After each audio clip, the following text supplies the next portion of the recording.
Are you a golfer that struggles with fairway woods and hybrids from the ground, especially the dreaded 3-wood?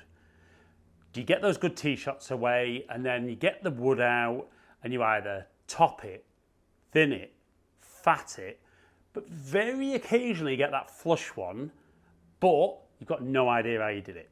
Well, in today's video, I'm going to shatter a huge myth surrounding metal woods from the ground and get you playing the best golf of your life.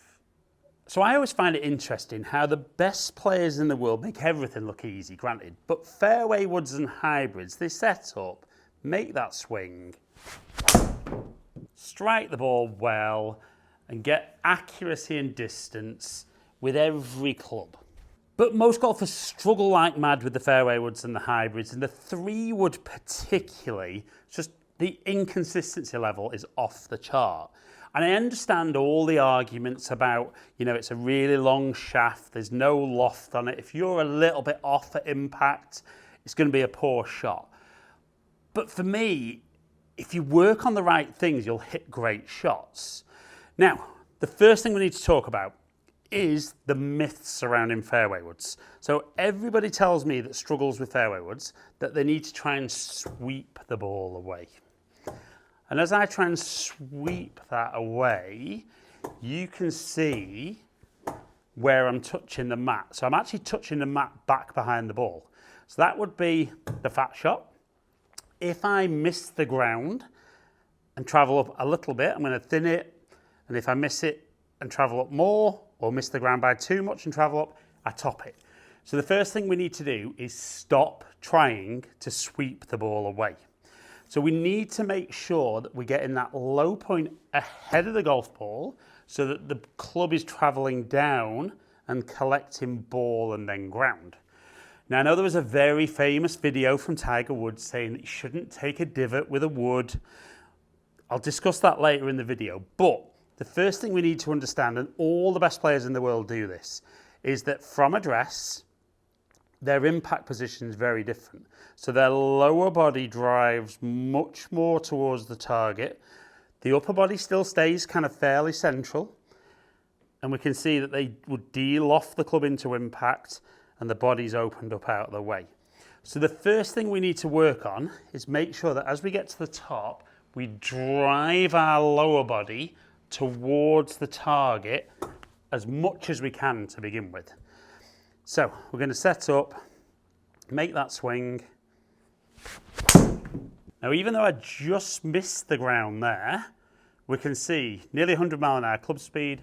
Clubs traveled down 4.3 degrees, launched at 5 degrees, which is a little bit low, and rolled out 252 yards. Now, that's actually not a bad one to talk about when Tiger mentioned the no divots thing. So what he's talking about is he will still get his low point ahead of the golf ball. He'll still hit ball and then ground. But what he's not doing is hitting ball and continuing really deep into the ground. So he wouldn't be hitting the mat hard in the studio. He wouldn't be taking a big divot. And the way he does that, and again, all the best players in the world, as they drive that lower body towards the target, then that lead leg starts to straighten, and that's going to bring us up out of the ground. So because the low point's ahead, it's just not super low into the ground. It might be just very shallow, but you've got to make sure you get shifting towards the target. Now, one little mistake I think a lot of golfers also make is at address. So they tend to put the ball too far forward in the stance, and then what they're trying to do is, even though they'll be trying to drive towards the ball, it's going to be more like a driver ball position. They're probably going to hit up and poor strikes. So let's start with the ball in the middle of the stance, which might be tough with 3-wood, might not go very high, but if I can get that ball in the middle, really focus on driving my lower body towards the target, and then let that left leg straighten into impact. Let's see what this gives me. So great strike, turned it over a little bit, but 100 mile an hour club speed, angle of attack 5.5 degrees down, 256 yards total, little hooky one. Now, hope you don't mind me interrupting, but a few slots have opened up in my online diary. So if you'd love to work with me from anywhere in the world, drop me an email at info@alitaylorgolf.com. We'll find out what you want to improve. We'll get together. I've got some great software that will analyse your swing. I'll show you what you need to work on, and it's a measurement way of seeing your improvement, swing by swing.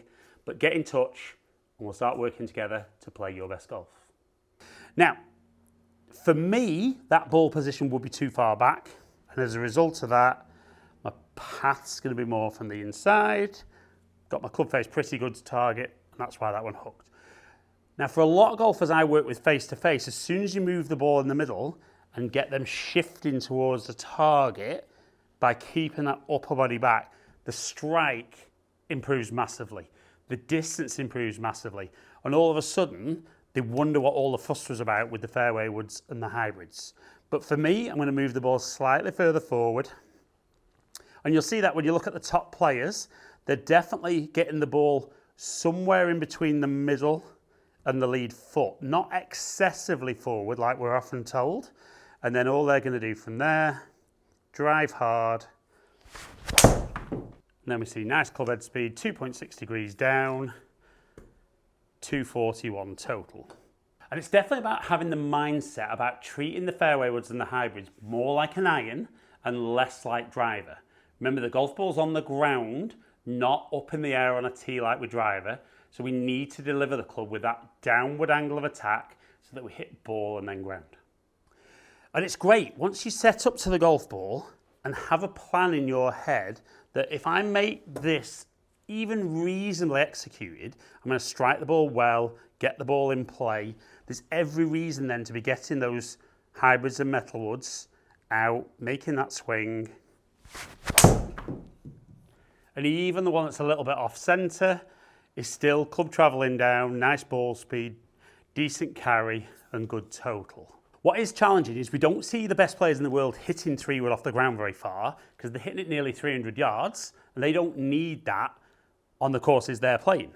But for most of you watching, the 3-wood, the 5-wood, the hybrids are scoring clubs. You need that ability to get that second shot further down the hole so you've got that decent tee shot away. You need as much distance as possible. You make that swing.